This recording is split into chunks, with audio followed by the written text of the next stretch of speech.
ગુજરાતભરના તાજા અને સચોટ સમાચાર મેળવવા માટે અમારી રાષ્ટ્રીય સમાચાર ચેનલને સબસ્ક્રાઇબ કરો અને બેલ આઇકન પર ક્લિક કરો। ભોજન યોજના અંતર્ગત સરકારી શાળાના બાળકોને એક વખતનું ભોજન તેમજ એક વખતનો નાસ્તો આપવામાં આવે છે, પણ તાજેતરમાં જ સરકારે નિર્ણય લીધેલ છે કે એક વખતના આ નાસ્તામાં કાપ મૂકીને હવે માત્ર એક વખતનું ભોજન જ આપવામાં આવશે। એક તર્ક એવો આપવામાં આવી રહ્યો છે કે વ્યવસ્થાના ભાગરૂપે તેમજ પૈસા બચાવવા માટે આ નિર્ણય લેવામાં આવી રહ્યો છે।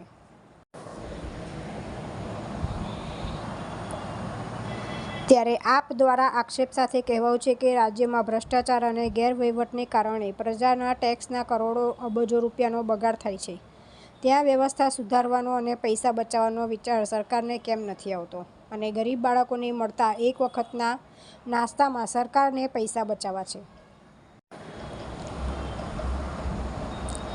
આવેદનપત્રમાં કહેવાયું કે લોકસભામાં તાજેતરમાં રજૂ થયેલા રિપોર્ટ અનુસાર ગુજરાતમાં 5 વર્ષથી ઓછી વયના 39.73% બાળકો કુપોષિત છે, એટલે કે રાજ્યમાં પ્રત્યેક ચોથું બાળક કુપોષણની સમસ્યા ધરાવે છે।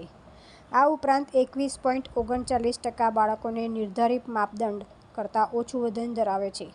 જૂન 2024માં કુપોષણની સૌથી વધુ સમસ્યા હોય તેવા રાજ્યોમાં ગુજરાત 6થા સ્થાને હતું। नमस्कार, हूँ राकेश हिरपरा, प्रदेश महामंत्री आम आदमी पार्टी गुजरात। सरकारे आम तो रोड खाय, रस्ता खाय, खनिज खाय, खाण खाय, गायना गोचर खाई जाय, पण आटलाथी पण न धरायेला भाजपना नेताओए हवे बाळकोनो नास्तो खाई जवानो निर्णय कर्यो छे। आवतीकालथी એટલે 1 સપ્ટેમ્બરથી ગુજરાતના સરકારી શાળામાં 43 લાખ બાળકોને જે અત્યાર સુધી એક વખતનું ભોજન અને એક વખતનો નાસ્તો આપવામાં આવતો હતો એમાંથી એક વખતના નાસ્તા ઉપર કાપ મૂકવામાં આવ્યો છે।